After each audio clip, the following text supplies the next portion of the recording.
YB stays on your neck. What do you know about his coach that makes you feel that he's not equipped to, you know, take Anthony Joshua to this level that he needs to be at? Well, you know, there's a couple things. Like, I could say a lot. I don't want to be, you know, I can say a lot. I don't want to be criticized about it. You know what I mean? Okay. So, you know, they've got their way of training. They believe in that way. You know, it's worked for them for a while now. I don't think it works for them. You know, other people's figured it out. They should have a rematch. Anthony Joshua can wait. He doesn't want any of those guys. You know, when he's seen that fight, he's like, wow, these guys can box, and now they're going to do it again. He's at one place in his career and in boxing, so obviously he can make the decisions that he can make, and his decision is not to fight any of them at this moment. I think. Now, you made the jump from the UK over to the States, something that Joshua hasn't done. Would you advise him to do that early on in his career and get that over with? Because it's a huge market that he's missing out on. Yeah, I mean, I don't think he'll come over here quite now. I think he's too happy in England being protected. I mean, I don't think he'll come over here quite now. I think he's too happy in England being protected. Yo, my dons, make sure you hit that like button, comment, subscribe, and obviously hit the bell for notifications. So we just heard there from Lennox polarizing Lewis. Now you may be wondering, why is YB doing this video? I thought we've already heard from Lennox Lewis. You are correct. We absolutely have heard from Lennox polarizing Lewis, but I've got to be critical on this one. I've been bigging up Lennox Lewis, saying, listen, I agree.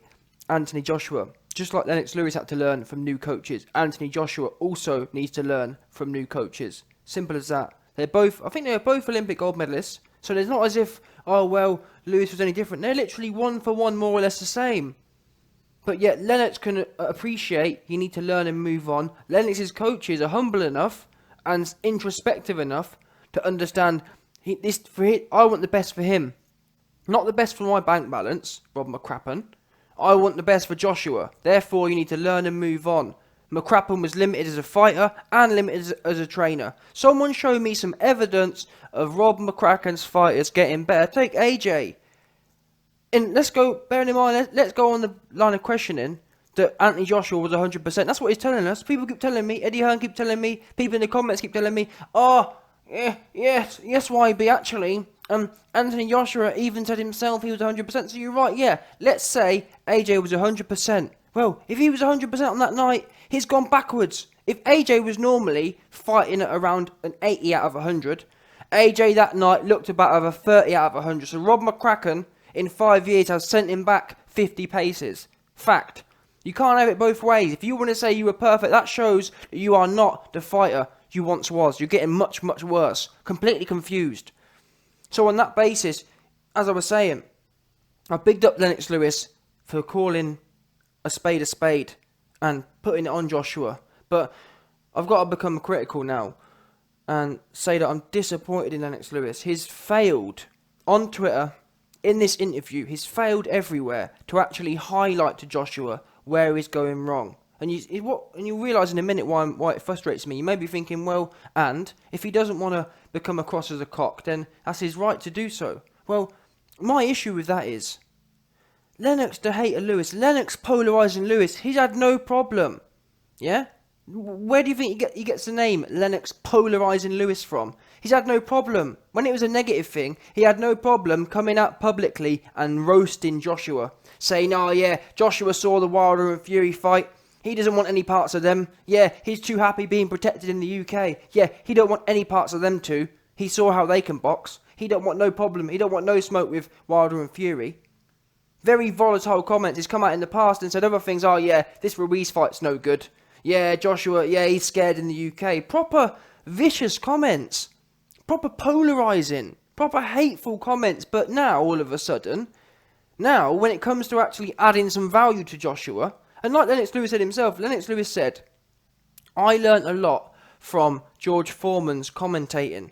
Just not from his training, not from his management. I learnt a lot just from George Foreman commentating on his fights. You know, George for me helped my career just by commentating on my fights because I listened to him.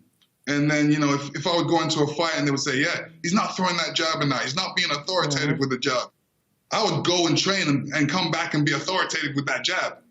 Lennox Lewis used to watch back the commentary of George Foreman on his fights and learn something from that. Yeah? George Foreman almost grandfathered him in that respect. But yet, when it comes to Lennox Lewis now, how do you know Lennox Lewis? For all you know, Joshua might be looking up to you. He might be looking up to you for some advice. Something you say. He's not going to listen to the YB. He's not going to... Well, I ain't got no clout. But he might listen to you. So if you'd have come out on this interview and said, if you'd have come out on Twitter or somewhere, you've refused to comment on anything. Oh, I don't want to come across as a cock. Oh, I don't want to annoy the public. I don't want to come across as a slater. Well, you've done that in the past. When it was negative, you had no problem slagging Joshua off, and that's what annoys me. That's why I'm doing this video. You had no problem roasting Joshua when it was about negativity and whatnot. Now it comes to actually adding value to AJ's life and really critiquing him. You want to say, oh well, I don't want to be polarizing. I don't want to become hated by the public for saying my opinion. Well, you should have said that. I ain't got a problem with that. Don't get me wrong. Some people, no matter what the topic, they say, listen, I'm not going to publicly comment because I don't want to come across as a cock. But you've had no problem. When it was negative stuff, you had no problem literally roasting Joshua.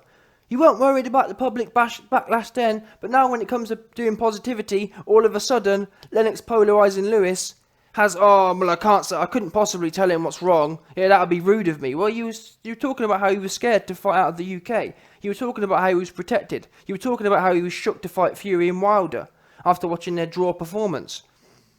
So that's why I'm disappointed. Now, I've got my own critiques of Joshua and whatnot, which you already know, but I'd be intrigued to see what Lennox Lewis has to say, point by point. I think he should tweet out. He should do 5 tweets. Each tweet cover 1 point. And point it out. What have you lost then? That's your opinion. Everyone's got one. And as I said before, you had no problem putting your opinion out there when it came to ducking. But now it comes to something constructive. All of a sudden, you're all tight and non-polarising and down the middle. I just find it... People that irritate me. When it's something negative, they've got all the opinions for days. He had opinions for days. And bearing in mind, well, no one asked him to be so polarising. Be consistent. If you want to be Mr. Polarising... Be consistent. When Joshua's team are falling to pot, you're a dude, you're a don who needs to come out and lead from the front and say, listen, A, B, C, D. And maybe you can get through to Joshua, because none of us are going to get through to him. Or it's unlikely for that to happen. He might actually listen to you. But then now all of a sudden you don't want to say nothing. What's that about? I think that's quite weird of people. I really do. But anyway, that's that video tied up. Let me know your thoughts. Do you think Lennox Lewis is right not to say anything? And like I say, I haven't got a problem normally. If people want to be quiet all the time, of course, I understand. But this Don is the furthest away you can get from quiet. He's got all the opinions, 24/7. Now all of a sudden he's lost his voice. Now all of a sudden he cares about what the public may or may not think. No, speak your mind, polarising Lewis.